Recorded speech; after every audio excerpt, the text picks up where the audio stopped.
السلام علیکم، میں سم راشد کی ادبی دنیا میں ہم آپ کا استقبال کرتے ہیں۔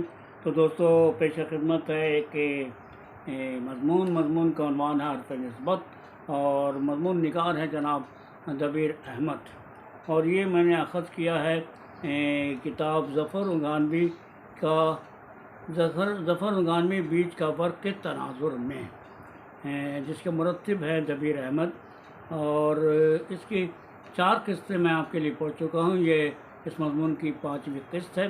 ابھی 4-5 قسط اور آپ کو سننا ہوگا، چونکہ ایک بڑا مضمون ہے، بہت ہی اہم مضمون ہے، اس لیے میں آپ لوگوں کے لیے پڑھ رہا ہوں، جو اسٹوڈنٹ کے بھی کام آ سکتا ہے اور دوسرے لوگوں کو بھی ضرور کام میں آئے گا، تو آپ اسے محفوظ کر لیں۔ میں امید کرتا ہوں کہ آپ کو آج کا یہ ایپیسوڈ، یہ قسط بھی ضرور پسند آئے گا۔ پسند آئے تو ضرور سے ضرور لائک کیجیے گا، شیئر کیجیے گا، کمنٹ کیجیے گا۔ تو پیش خدمت ہے حرف نسبت کی 5ویں قسط۔ جدیدیت ایک تعارف، مظفر حنفی، اردو جمالیات اور جدیدیت، الشمع افروز زیدی، صفحہ 45۔ دراصل جدیدیت کا بنیادی اصول،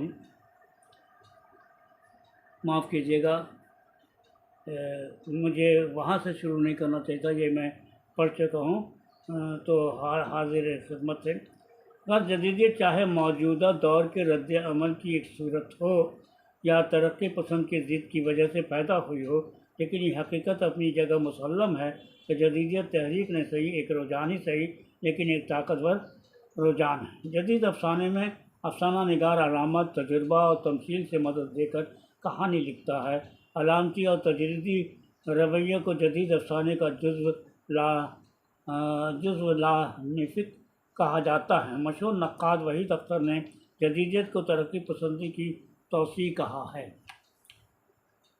جدید افسانے میں کہانی پن کا پہلو نمایاں نہیں ہوتا، اور عام خیال ہے کہ قاری اور کہانی کار کے درمیان ایک فاصلہ پیدا ہو جاتا ہے، جس سے ترسیل کی ناکامی کا المیہ ظاہر ہوتا ہے۔ ہاں، اتنا ضرور ہے کہ افسانہ نگار اپنے افسانوں میں علامت اور تجرید کا سہارا اس لیے لیتا ہے کہ بات بالکل واضح صورت میں قاری تک نہ پہنچے۔ اس کے پیچھے دراصل وہ جذبے کار فرما ہے جو ترقی پسندی کے زیر اثر افسانے میں بیانیہ کے کھلے ڈھکے اظہار کی نفی کرتا ہے، اور اس میں خیال، سوچ، جذبہ اور کیفیت کا عمل دخل پلاٹ اور کردار کے مقابلے میں زیادہ ہوتا ہے۔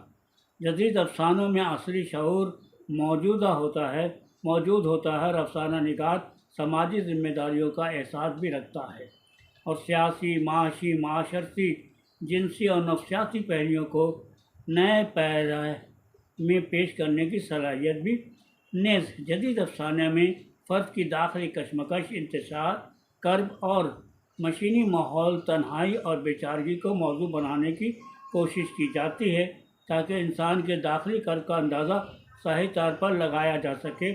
افسانہ نگار سائیکی کے اندر غوطہ زن ہو کر اس کے داخلی احساسات اور خیالات کا مطالعہ کرتا ہے۔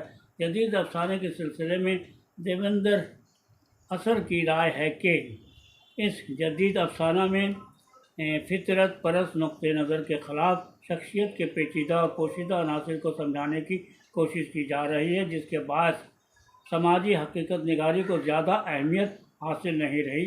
انفرادی عمل، ارادے کی آزادی، اخلاقی ذمہ داری اور شخصیت کے نقطہ نظر کو افسانے میں پیش کیا جا رہا ہے۔ جدید افسانہ نئے ذہن کا عکاس ہے۔ دیویندر اثر جدید افسانے کا ذہنی سفر، نقوش، شمارہ نمبر 107، ادارہ فروغ اردو، انارکلی، لاہور، 1997 میں، صفحہ 136۔ نئے افسانوں کا امتیاز یہ ہے کہ اس میں کہانی کار کے یہاں کہانی کہنے کا سلیقہ موجود ہے۔ علامتی افسانے کا ایک خاص وصف مکالمہ اور کردار نگاری ہے، اگرچہ یہ دونوں اوصاف پہلے بھی موجود تھے۔ کرشن چندر، سعادت حسن منٹو اور راجندر سنگھ بیدی کے یہاں مذکورہ اوصاف کا اظہار ملتا ہے۔ ان افسانہ نگاروں کے بعض کردار افسانوی ادب میں حوالے کی حیثیت رکھتے ہیں۔ دراصل نئے افسانوں نے انسان کو فرد کی صورت میں دیکھا ہے، اس کو ٹوٹتے اور بکھرتے ہوئے دیکھا ہے۔ نئے افسانے کی ایک خوبی مکالمہ بھی ہے، اور یہ مکالمہ افسانے کی مختلف سطحوں پر نظر آتا ہے۔ نیا افسانہ مخاطب سے گفتگو کرتے وقت اپنے آپ سے ہم کلام ہوتا ہے۔ اس حقیقت سے انکار نہیں کیا جا سکتا کہ اردو افسانہ جدیدیت کے زیر اثر زیادہ ترقی نہ کر سکا، جبکہ اردو شاعری نے مقبولیت کے منازل طے کیے۔ ہوا یہ کہ جدیدیت سے متاثر افسانہ نگاروں نے بھی اپنی کہانیوں میں کچھ زیادہ ہی علامات کا استعمال شروع کر دیا، جس سے یہ کہانیاں عام انسانوں کی سمجھ سے بالاتر ہونے لگیں۔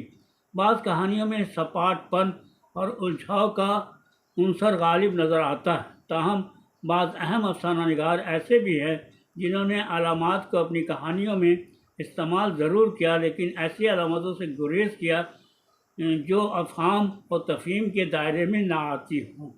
ایسے افسانہ نگاروں میں بلراج منیرا، سریندر پرکاش، احمد حمیش، جوگیندر پال، انتظار حسین، شوکت صدیقی، خالدہ اصغر، اختر یوسف، عبداللہ حسین، قرۃ العین حیدر، ممتاز مفتی، جمیلہ ہاشمی، انور عظیم، سجاد باقر رضوی اور انور سجاد کے ساتھ ساتھ ظفر ارغانوی کے نام لیے جا سکتے ہیں۔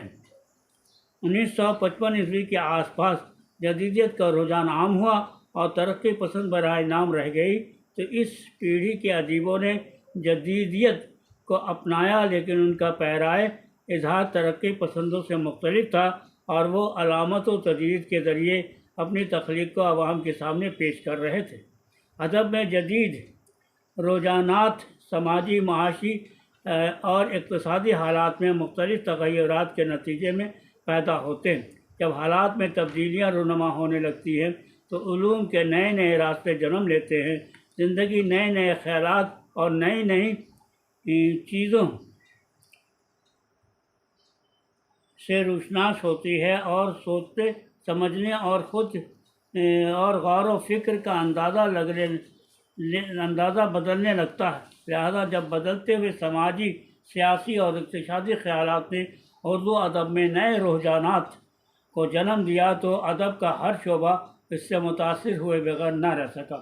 ان حالات نے زندگی کے اقدار کو بدل ڈالا، تصورات بدل گئے اور خیالات و نظریات میں تبدیلیاں آنے لگیں، اور اسی کے ساتھ سوچنے اور سمجھنے اور غور کرنے کے انداز میں بھی تبدیلی آنے لگی۔ آزادی کے بعد برصغیر کے حالات بدل چکے تھے، نئے نئے مسائل آہستہ آہستہ زندگی کو نئے زاویے سے دیکھنے پر مجبور کر رہے تھے۔ عالمی سطح پر بکھراؤ پیدا ہو گیا تھا، نئے ممالک وجود میں آنے لگے، نئے حالات، نئی مشینیں اور نئی سائنسی ایجادات نے انسان کو مشین کا غلام بنا دیا تھا۔ قدریں ٹوٹنے لگیں، انسانی وجود خطرے میں پڑ گیا، ہر طرف ایک بے یقینی کی فضا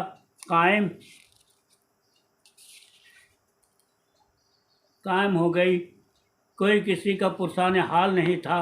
انہی حالات میں جدیدیت کا وجود اور جدید فن کاروں نے اپنی بات قاری تک پہنچانے کے لیے نئی زبان اور نئے طریقے اپنائے۔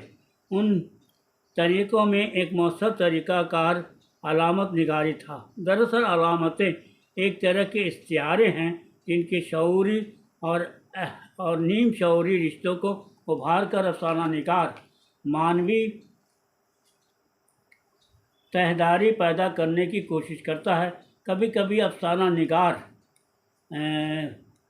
فضا آفرینی اور منظر کشی سے تاثر پیدا کرنے کی کوشش کرتا ہے، جسے ادب کی زبان میں علامت کہتے ہیں۔ تجریدی افسانے میں انسان کے ذہنی مسائل، اس کے کرب اور حقیقت کے عرفان کی تلاش کا اظہار ملتا ہے، لیکن جدید افسانہ علامتی ہو یا تجریدی، اس میں صرف ایک ہی طرح کا اشارہ ملتا ہے، اور پڑھنے والے کا ذہن اپنی استعداد کے مطابق معنویت تلاش کرتا ہے۔ 1960 کے بعد اردو افسانوں میں اگرچہ وہی مسائل رہے ہیں جو ماقبل افسانوں میں نظر آتے ہیں، اور میرا خیال ہے کہ یہ مسائل اس وقت تک رہیں گے جب تک کہ طبقاتی حد بندیاں رہیں گی، لیکن ان کی پرتوں کو الگ الگ کر کے افسانہ نگار تہوں میں پوشیدہ معنویت کی جستجو کرتا ہے۔ یہ مسائل اپنے وسیع منظرنامے کو تلاش کرتے ہیں جہاں ذات کا کرب چھپا ہوتا ہے، اور جب افسانہ نگار ذات کے تہخانوں میں اتر کر اس کے قرب کو تلاش کرتا ہے تو اسے اظہار کا نیا طرز اختیار کرنا پڑتا۔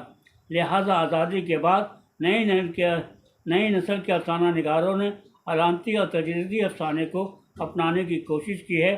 بقول وزیر اعلیٰ، اشارتی عنصر تمام اصناف ادب میں اہمیت حاصل کر رہا ہے اور افسانے نے بھی اسے اپنے دامن میں جگہ دی ہے۔ دراصل تہذیبی ارتقاء کے ساتھ ساتھ فرد کی تیز نگاہی بھی پروان چڑھ رہی ہے۔